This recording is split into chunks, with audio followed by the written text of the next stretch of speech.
आमर ये तो प्रथम कार्यकारिणी कमिटी गोटे करागला संगठन कोरोना महामारी पर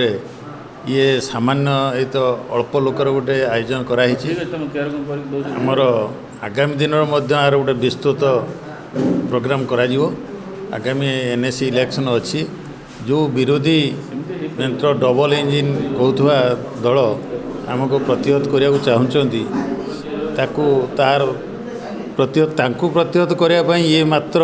प्रथम बैठक आपरे भल भाव बैठक हम।